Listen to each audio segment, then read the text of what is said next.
I can't help it. I can't help it. Sometimes I just get nervous. It's kind of like weird because it's like I don't care if I lose money, but I work really, really hard not to lose money. So what happens is that I spend a lot of time worrying about things. I start to think like I look for every little reason why the market might go down. Now it's just my psychology. You may be different, but I just get nervous. What can I say? Now, welcome everybody to Wall Street Winners. Love having you here. And hopefully, we're going to show you some reasons to feel calm and not nervous at all. Like this. This is going to calm you right down. You're going to feel fantastic when you read this. Upcoming events next week, May 19th to 20, two-day income in Las Vegas. Check it out. Coming up in October, advanced futures and Forex trading in Dubai. We got a lot of other events coming up. I'll tell you all about them next week. We got like about 8 planned, but we just haven't quite finalized them yet. All right, let's look at the markets. Tons of stuff happening. Nearly all of it bullish. First of all, big triangle formation on the S&P. We broke out to the upside. That's bullish. We broke above the highs we made in April. That's bullish. The purple predictor, new all-time highs in the purple predictor. That's bullish.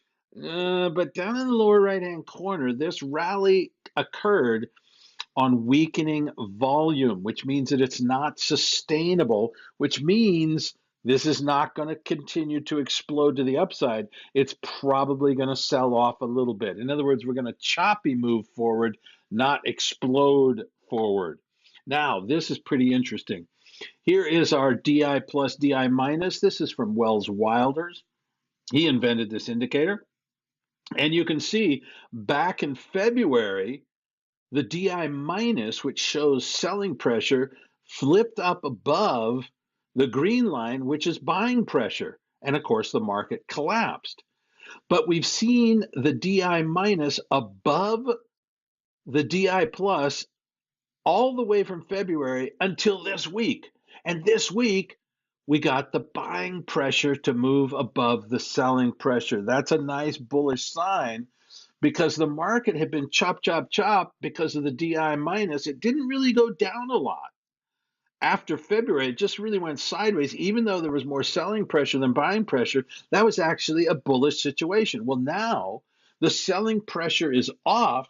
We've got more buying pressure. This should lead to a stronger market. Nasdaq, pop, pop, pop, higher purple predictor. This thing's going higher. Seasonality, bullish, new all-time high closes in the Russell 2000. That means we're still on a seasonal buy signal, even though we should have passed our seasonal peak back in April. So when we make seasonal highs, when we shouldn't be, that's actually very, very bullish because come October or September, when the bearish seasonality is gone, this thing should pop, pop, pop. Forget popping, it should explode to the upside. So excellent. Now, yield curve, also fantastic price action here. You can see that since the beginning of 2017, the yield curve was capping the market. Duh. You can see that it peaked back in December, but really started to fall off in February. Duh, that's when the market fell off. But notice that we're kind of coming to an end of that bear move. And now we're moving into a period when the yield curve is really just kind of choppy but sideways. That's good because we're taking the bearish pressure off the market.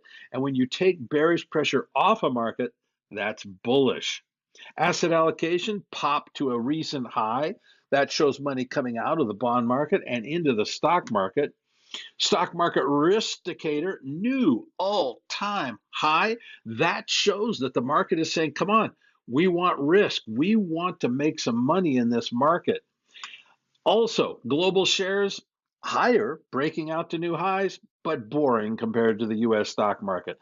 Now, bonds, we had the big gap down in April. We're kind of rallying up into that. This is pretty sloppy price action. Purple predictor, a little bit bullish, but I can't really get excited about taking either side of the market because our 3 indicators are kind of neutral. Gold is neutral. That's the gold line. The blue line are treasuries in Germany. That's kind of neutral. The CRB, however, is going up. That's a little bit bearish, suggesting higher interest rates. And the green line, you can see, actually went to recent highs, I should say. But really, don't want to trade bonds right now. Coming up, however, I have a big, big, big trade I'm going to share with you in the bond market. Now, the dollar, the purple line, the purple arrow shows you where I told you the price was going to go to, 93.25. Perfect call. Now we're going to go down into the retracement box in that range that's in the box. So look for the market now to dip into the box, the retracement box, before doing anything else. Now, if the dollar's going to go down, that means gold's going to go up. But we're not going to break out of this gigantic trading range. We're just going to go up maybe to 1350-ish. Maybe we can get up to 1360-ish. But really, this thing is a piece of garbage. Let's not trade it. Our indicators, one bullish, one bearish, one neutral. Are you kidding me? Oil. Now I'm getting more and more bullish on oil, looking for a sluggish bull market here. Supply is down. It's at seasonal lows. We're seeing it. It should be much higher than it is now, but really the supply is very low in the face of a strengthening world economy. So I'm getting more and more bulled up about oil. Gotta be long. Gotta be long energy related stocks, which we are making a ton of money in. Bitcoin. I told you we would sell off this week. We are selling off this week. Look for the price to go down to where the red arrow is, which is about 7,000 and small change. The blue line, which is our purple predictor, is above the current price action, which is bullish, but it's coming down hard. So it's that bullish upside pressure is being eased. Now we're still in this shaded blue zone, which is kind of like, we're not going to get the big moves while we're inside this trading range. But if we get down to where the red arrow is, that's getting awfully close to a breakout to the downside. So let's take a look at what the price action is when we get there. But I have a feeling we could be breaking down. We are going to break down sometime this year and get down to probably 4,000. And we could stay there for a while. But right now, that's a little premature. All right, I told you the course is coming up. Check it out. Love to see you here. And that's it for you freebies. But listen, if all of you freebies and fully paid up members, if this kind of newsletter excites you, if you love the profits, if you're a fully paid up member, you know how much money you're making. For you freebies, you don't know how much money we're making, but it is, it's embarrassing how much money we're making. Let's just put it that way. If you like this, please go to optionsuniversity.com, optionsuniversity.com, and go up to memberships and biotech. Both of those tabs have other advisory services like this one with tremendous track records.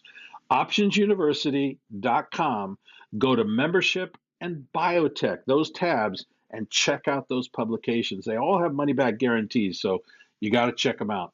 All right, freebies, we will talk to you later. Fully paid up members, just hang on 1 second because I'm just going to really enjoy showing you all the profits we're making.